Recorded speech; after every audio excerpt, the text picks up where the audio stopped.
Sa misa po ito, ating ialay po para sa ating mga nagpapasalamat, nagpapamisa po para sa kanilang kaarawan, wedding anniversaries, mga alaala ng ating mga yumao. At gayon din sa kahilingan ng ating mga taga-subaybay, ng ating Facebook page ng ating parokya, at para din po sa kaligtasan at pamamatnubay ng Diyos at proteksyon ng aking mga kasamahang Coast Guardians dito sa Timog Katagalugan. Sa ngalan ng Ama, ng Anak at ng Espiritu Santo. Amen. Ang pagpapala ng ating Panginoong Jesucristo, ang pag-ibig ng Diyos Ama, at ang pagkikipagkaisa ng Espiritu Santo, nawain sumining lahat. At sumayo rin. Mga kapatid, welcome po sa ikalawang linggo ng muling pagkabuhay at tinatawag po natin ito na Divine Mercy Sunday. Mga kapatid, ang ating mabuting balita ay nagpapahayag sa atin na hindi tayo katulad ni Tomas na nagdududa. Tayo ay maniwala at manampalataya kay Jesus. Hindi na natin siya nakapiling, hindi na natin siya mahawakan, hindi na natin mailagay ang ating mga daliri sa kanyang kamay na pinagpakuan at sa kanyang tagiliran, kundi atin na siyang tatanggapin sa banal na tiging sa Eucharistia na inihanda niya sa atin. Mga kapatid, sa mga panahon po tayo nagdududa sa meron nga ba talagang Diyos at nagtatanong tayo. Kaya nga po, ilingin natin ang kanyang kapatawaran upang maging marapat po tayong gumanap sa banal na pagdiriwang. Manalangin tayo. Ama naming makapangyarihan, sa pagdiriwang namin ito ng Pasko ng pagkabuhay ng anak mo, pinag-alab mo ang pananalig namin sa iyo. Ang kagandahang loob mo sa amin ay lalo mong pang-ibayuhin upang may salubnan ng mabuti ng lahat, ang kadilisayang dulot ng biniyag, ang Espiritong bigay mo sa iyong mga anak, ang dugong dumanak upang kami maligtas. Sa pamamagitan niya kasama ng Espiritu Santo, Diyos magpasawalang hanggan.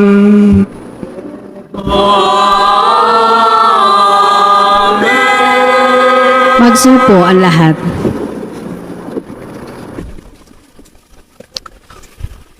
Pagbasa mula sa Gawa ng mga Apostol.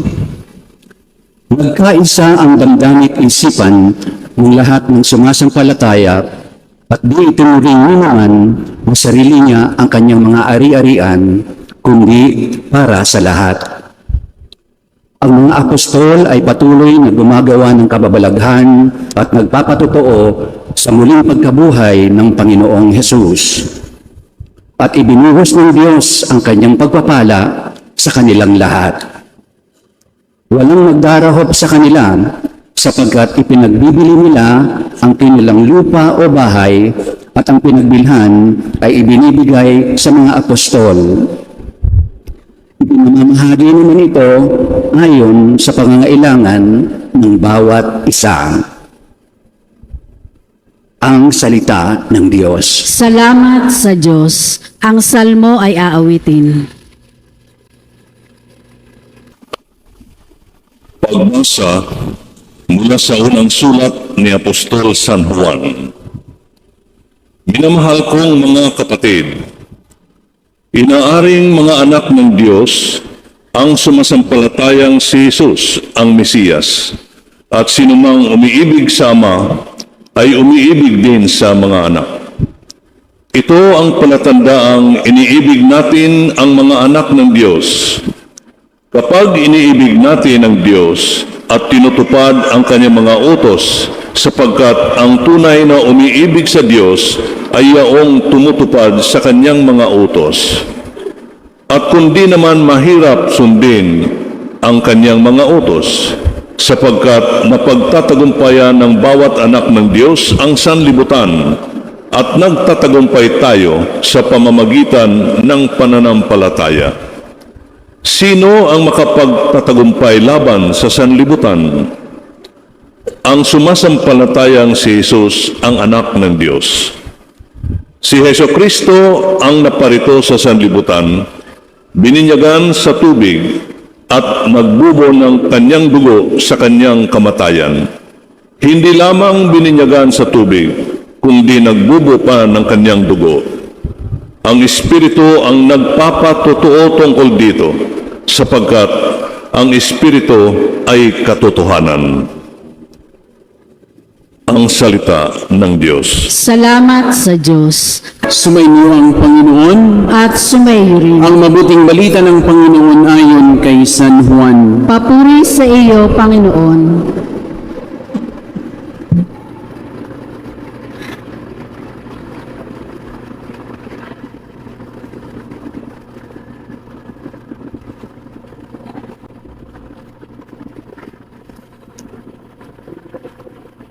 Kinagabahan ng gabing iyon, ang mga alagad na nagkakatipon.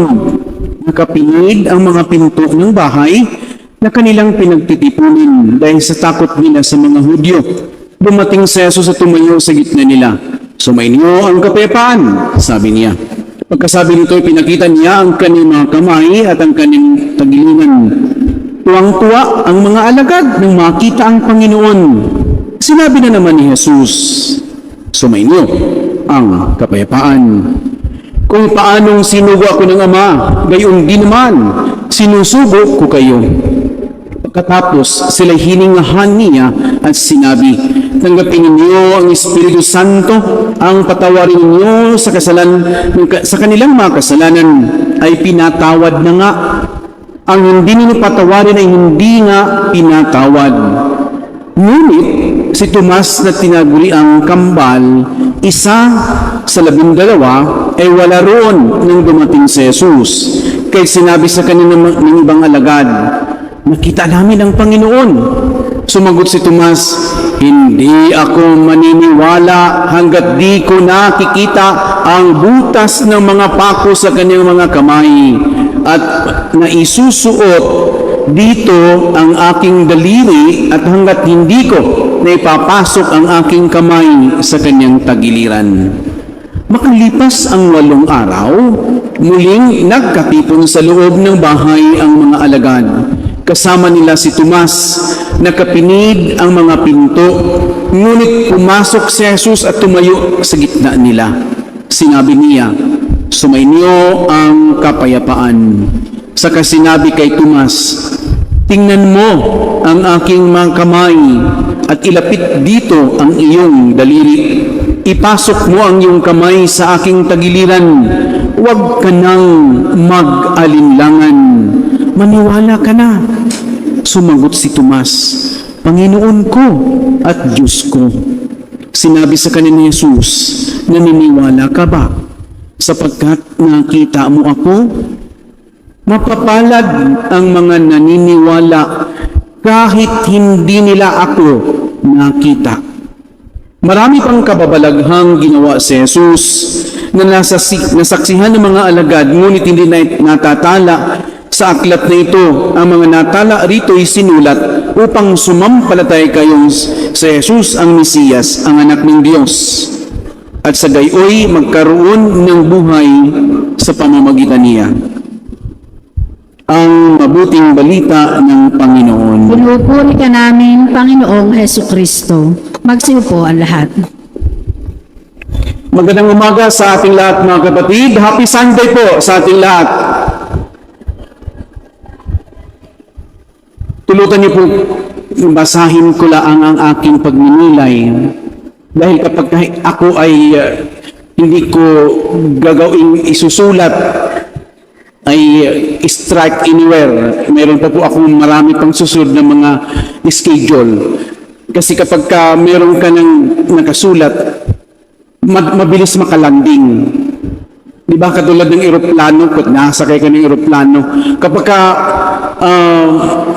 okay, clear yung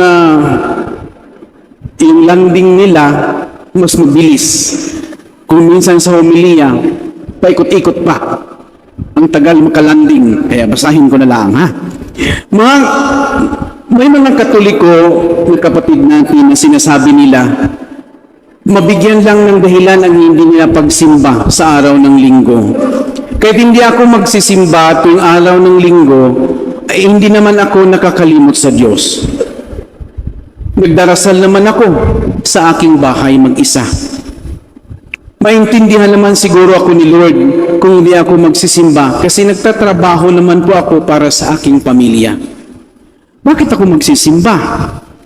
Puro masasamang tao naman ang mga nasa simbahan, mga marites pa yung iba.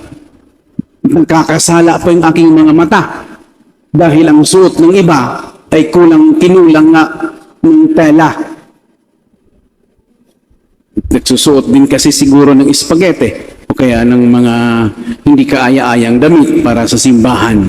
Kaya dito na lang ako sa loob ng bahay, wala pa akong masasaktan. Ngayong ikalawang linggo po ng muling pagkabuhay, mga kapatid, ang dakilang linggo ng awa or Divine Mercy Sunday, pinaalalahanan tayo ng mga pagbasa na ang muling pagkabuhay ni Jesus ay nagbunga ng isang komunidad. Ang pagkabuhay ni Jesus ay nakabuo ng isang simbahan. Kaya ang hamon sa atin ngayon ay, kung talagang naniniwala tayo sa muling pagkabuhay ni Jesus, kamusta na ang pakikilahok natin sa simbahan sa ating parokya? Tayo ba ay naging aktibo sa mga gawain ng ating parokya? Ang simbahan ay hindi gusali o samahan lamang. Ito ay tumutukoy sa isang pamayanan ng mga taong may pananampalataya. Ang muling pagkabuhay ay mararanasan natin sa simbahan, within the church. Sa ating mabuting balita ayon kay San Juan, ating narinig kanina, ang kwento tungkol sa pagdududa ni Tomas. Nagpakita ang Panginoon sa mga alagad, ngunit wala si Tomas kaya hindi muna niya pinaniniwalaan ng balita ng kanyang mga kasama hanggat hindi niya nakikita si Jesus. Patunay ito na kapag hiniwalay natin ang sarili natin sa simbahan, hindi natin mararanasan ang muling pagkabuhay ni Jesus. Kung gusto nating makilala si Jesus na muling nabuhay, magsimba tayo sapagkat sa banal na misa natin makikilala si Jesus na walang sawang nag-aalay ng kanyang buhay para sa ating kaligtasan. Gayon din naman, sa misa nakikita natin at nakakasama natin ang ating mga kapatid sa pananampalataya. Ang karanasan ng muling pagkabuhay ay ang katiyakan na hindi tayo nag-iisa, na may Diyos tayong nagmamahal sa atin at may mga kapatid tayo sa pananampalataya.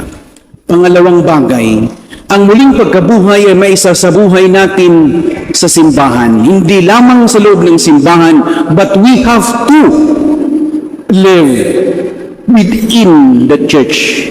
We live out our faith in the Lord, in the risen Jesus, in the risen Lord. Sa unang pagbasa po sa gawa ng mga apostol, sinasabing ang mga sinaunang Kristiyano ay masaya at mapayapa dahil sila ay nagkakaisa ng damdamit isipan sa lahat ng sumasampalatay. Di tinuring ninuman na sarili niya ang kanyang ari-arian kundi para sa lahat. Meron silang something in common na ipinaghahati-hatian nila ayon sa mga nangangailangan. Sa makatwid, isang pamilya sila dahil sila ay nagdadamay at nagtutulungan. Naniniwala silang ang kanilang hanapbuhay ay nanggagaling lamang sa Diyos at dapat ibalik sa Diyos sa pamamagitan po ng pagtulong sa ibang tao. Kaya kung gusto nating maranasan ang muling pagkabuhay ni Jesus, mga kapatid, dapat nating isabuhay ang ating pananampalataya para sa ating mga kapatid na nangangailangan. Maging muling pagkabuhay tayo sa ibang tao. Ang muling pagkabuhay ay ang pagpuno natin sa kakulangan ng iba. Ang muling pagkabuhay po ay magpapatatag ng ating pananampalataya. Totoo, hindi lahat ng tao sa simbahan ay banal. Kahit man po ako, hindi ko rin tinuturing ang sarili na isang banal, ako din ay makasalanan. Lahat ng pumapasok din ay makasalanan. The church is not a hospital for saints. But ito, ang loob ng simbahan, tayong lahat ay nangangailangan ng awa at habag ng Diyos dahil tayo'y mga makasalanan. Pero lahat ng ito'y mga anak din tayo ng Diyos. Sabi ni San Juan sa kanyang unang sulat, inaaring mga anak ng Diyos ang sumampalataya na si Jesus ang Mesiyas, at sino mang umibig sa Ama ay umiibig din sa mga anak. Mahina tayo. Ngunit sa kabila nitong pinatawad at inakot niya tayo bilang kanyang mga anak, by virtue of our baptism, tayo ay naging mga anak ng Diyos. Ang katotohanan ito ay magpapatatag sa ating pananampalataya sa kabila ng ating mga kahinaan. Pinagdiriwang natin sa ikalawang linggo ng muling pagkabuhay, kalinsabay ang kapistahan ng linggo ng dakilang awa ng Diyos or Divine Mercy. Balikan laang natin ang kasaysayan kung bakit nga ba sa ikalawang linggo ng muling pagkabuhay. Ang debosyon bilang kilala ngayon ay maaaring maintindihan natin o sa isang Madreng Polaco at Santa na si Sister Maria Faustina Kowalska. Siya po ang nag-propagate ng debosyon na ito, na kilala bilang alagad ng awa, na nabuhay noong 1905 hanggang 1938. Ito ay batay sa isang taludtod sa Biblia, humingi kayo at kayo'y bibigyan, humanap kayo at kayo'y makatagpo, kumatok kayo at kayo'y pagbubuksan. Nasa kahit sinong naghahanap ng awa ng Diyos ay hindi makalayo. Ayon kay Kowalska, si Jesus sa mga panloob na pananalita sa kanyang hiniling na ikomisyon ng isang larawan ng kanya na may salitang Jesus, I trust in you, or sa Tagalog, Jesus, ako ay nananalig sa iyo. Kung nandyan sa larawan po diyan ay nakasulat sa ibaba. Noong year 2000, opisyal na itinatag ni Santo Papa Juan Pablo Ikalawa ang kapistahan ng banal na awa ng Diyos sa lahat ng dako para sa simbahang Katoliko sa parihong araw na inilista rin niya sa mga santo si Santa Faustina. Sa pagdiriwang din natin ng linggo ng banal na awa upang ating matandaan na ang muling pagkabuhay ni Jesus ay isang patutuo na walang sino man ang nabubuhay para sa sarili lamang. Yung kinakanta natin noong Semana Santa, noong Kwaresma, noong pananagutan, hindi ka maaaring magmahal ng mag-isa ka laang. Selfish yan, mag-isa ka laang, self-centered. Hindi ka maaaring magpatawad ng mag-isa ka lamang. Kaya nga anong binigay ni Jesus sa kanyang mga alagad? Sabi niya, ang pinatatawad ninyo, sabi din ang patawarin ninyo sa kanilang mga kasalanan ay pinatawad na nga. Ang hindi ninyo patawarin ay hindi nga pinatawad. So yun po yung pagbibigay ni Jesus ng kapangyarihan sa kanyang mga alagad na magpatawad ng kasalanan. Sinasabi sa atin ng muling pagkabuhay ni Jesus na lumabas tayo sa ating pagiging makasarili at ialay natin ang ating buhay para sa Diyos at para sa ibang tao. Ganun po ang nangyari ng ating unang pagbasa, ng unang Kristiyanong komunidad. Hindi lamang ang kanilang ari-arian ang pagmamayari nila, kundi pagmamayari ng lahat. Mga kapatid, sa diwa po ng ating pagkakaisa at ng ating kapatiran, hilingin natin sa Diyos, sa Eukaristiyang ito, nawa ay katulad din tayo ni Tomas. Hindi man tayo nagdududa. Tayo din ay makapagsabi, na ating ipahayag, magsabi tayo, my Lord and my God, Panginoon ko at Diyos ko. Ito dapat ang ating may pahayag sa Kanya sa tuwing tayo'y tumanggap sa banal na piging, sa banal na pakikinabang ni Jesus. Hindi natin mahahawakan, hindi lamang natin tinatanggap sa ating dalawang kamay, kundi at pabahagi, parte na ng iyong buhay, ng iyong katawan dahil sa ating pagkain. Kapag pagkain, ibig sabihin all the fibers of your life naroon si Jesus kasi ganun ang pagkain nagbibigay sa iyo ng enerhiya. Gayon din sa ating pananampalataya, naway palakasin tayo sa kabila ng ating mga pagdudulot at pag-aalinlangan, naway manalig tayo sa Diyos. Lagi nating sambitin, katulad din ng sinasabi at nagkasulat sa ibaba ng Divine Mercy na icon, Jesus, I trust in you. Jesus, sa iyo lamang ako nagtitiwala. Amen. Siya nawa.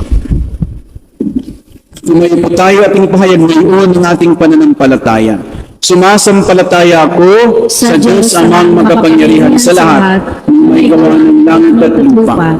Sumasampalataya naman ako kay Jesucristo, isang anak ng Diyos, Panginoon nating lahat, nagkatawang tao siya lalang ni Espiritu Santo, pinanganak ni Santa Mariang Birhen, nagpakasakit ni Poncio Pilato, pinako sa krus na matay inilibing, nanawag sa kinaroonan ng mga yumao, na may katumaraw na buhay na maguli, umakyat sa langit, nalululok sa kanan ng Diyos ang makapangyarihan sa lahat.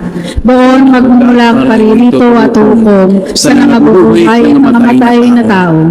Sumasampalataya naman ako sa Diyos, Espiritu Santo, sa banal na simbahan katolika, sa kasamahan ng mga banal, sa kapatawaran ng mga kasalanan, sa pagkabuhay na muli ng mga matay na tao, at sa buhay na walang hanggan. Amen. Po nating idalangin sa Diyos ang ating pansarili at pampamilyang kailangan at isama na rin natin ang mga intensyon na binasa kanina at ang ating pong mga pangangailangan at lalo tigit na po para sa ating lokal na simbahan at lalo tigit na po para sa patuloy na pamamatnubay at paggabay ng ating pura-paroko sa ating parokya at sa mapayapa niya pong paglalakbay sa araw na ito pabalik dini.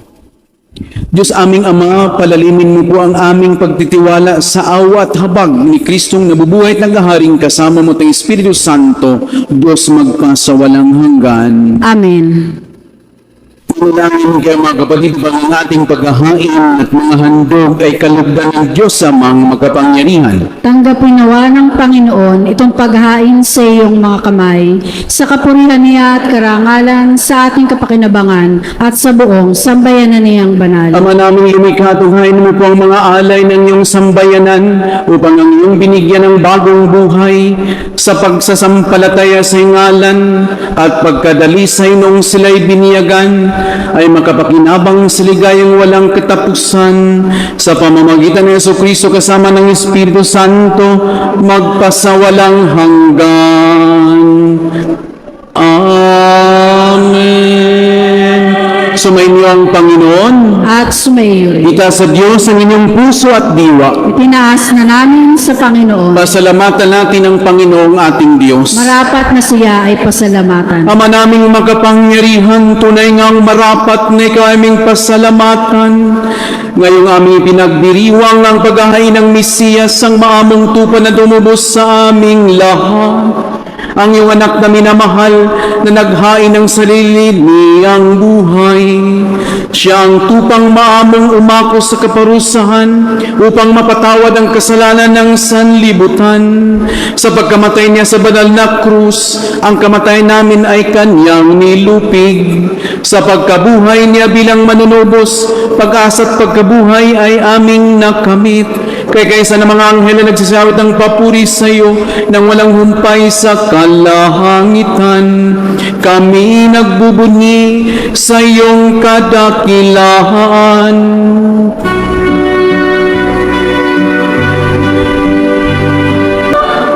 Ama naming banal, ikaw ang bukal ng tanang kabanalan.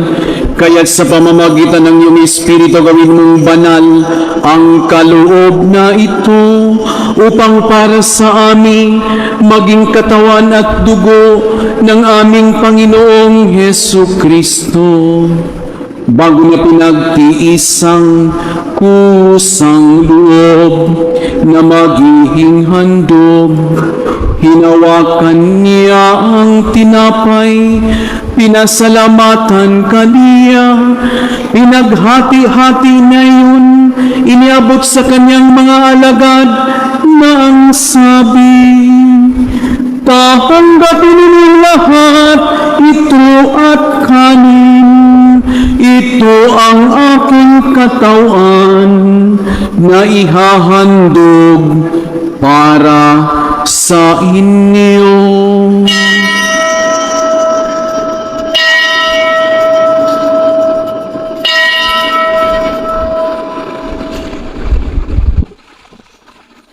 Gayon din naman noong matapos ang hapunan, hinawakan niya ang kalis, muli kaniyang pinasalamatan, iniabot niyang kalis sa kanyang mga alagad na ang sabi, tatanggapin ninyong lahat ito at inumin.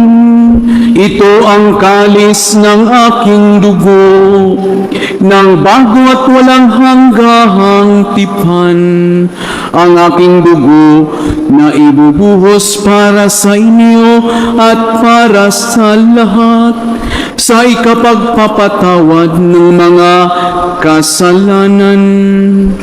Gawin ninyo ito sa pag-alaala sa akin.